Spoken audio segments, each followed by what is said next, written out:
After 50, it's like the body starts speaking a whole new language. And all that old advice, just keep moving, push harder, stay active, it starts to feel, well, a little incomplete. That's because our bodies aren't really asking for more volume anymore. They're asking for a smarter conversation. So let's dive into what that conversation actually sounds like. Maybe you feel it when you go to stand up from a chair. There's that slight hesitation, right? Or maybe it's a stiffness in the morning that just takes a little longer to shake off. Look, that's not a sign of failure. It's just your body whispering, hey, the old rules don't really apply anymore. It's a quiet request for a new and frankly a better kind of attention. And that, right there, is the core idea we're talking about today. Your biology just isn't impressed by sheer effort anymore. What it is impressed by is precision, clarity. It means sending the right signals to your muscles, your nerves, and your joints, signals that actually rebuild, stabilize, and nourish your body, instead of just tiring it out. Okay, so let's get into the first and honestly maybe the most crucial signal, reclaiming your strength. And listen, this is not about becoming a bodybuilder. Not at all. This is about interrupting a really quiet process that happens to almost all of us if we're not paying attention. 1 to 2%. That might not sound like a lot, but that's how much lower body strength most people lose every single year. It's this process called sarcopenia, and it's sneaky. It doesn't show up as some sudden weakness. It's gradual. The stairs feel a little bit harder, or carrying the groceries feels more like a chore. And this is exactly where our old habits start to show their limits. So what about that daily walk? Look, it's fantastic for your heart, for your mind, absolutely. But it wasn't designed to maintain muscle strength.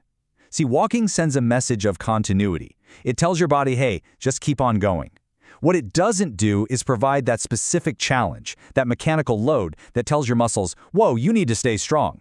Now this is what's really interesting. It gets right to the root of the problem. Long before our muscle fibers actually shrink, the communication pathways, the phone lines from our brain to our muscles, they start to get a little fuzzy from lack of use. So strength becomes less about brute force and much more about reawakening that clear, precise signal. And this is a perfect example of what a clear signal looks like. The sit-to-stand isn't just an exercise, it's a lesson. By moving slowly, with control, you're literally teaching your body the right way to rise and stabilize. You're telling your glutes to fire up first, which protects your knees and reinforces a movement pattern that is absolutely essential for daily life. All right, so let's move on to our second signal, which builds right on top of the first. We're going from strength to stability. And here's the thing about balance. It's not something you just have. It's a skill that you practice. And after 50, that practice becomes, well, kind of non-negotiable. This number is just staggering, and it highlights exactly why this matters so much. A fall is rarely about just bad luck. More often than not, it's because the body's balance system was just a little too slow to respond to something unexpected. Catching your foot on a rug or hitting a slippery spot on the floor. I absolutely love this reframe. Balance is an active, super high-speed conversation. But as we get older, if we don't practice it, that conversation can lose its timing. The signals arrive just a fraction of a second too late. And in that tiny delay, that's where stability is lost. So here's the crucial part. We can retrain this system. Movements that actually challenge our stability. Even something as simple as standing on one leg for a few seconds. They wake up those small, stabilizing muscles in our hips and our ankles.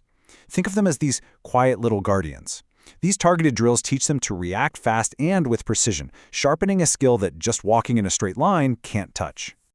Our final signal goes even deeper. We're moving beyond the muscles and nerves to the internal systems that support them. We're talking about restoring flow, the circulation of blood and nutrients that really keeps everything running smoothly. Okay, this is one of my all-time favorite concepts. So your heart does a great job pumping blood out, but getting it all the way back up from your legs is a team effort.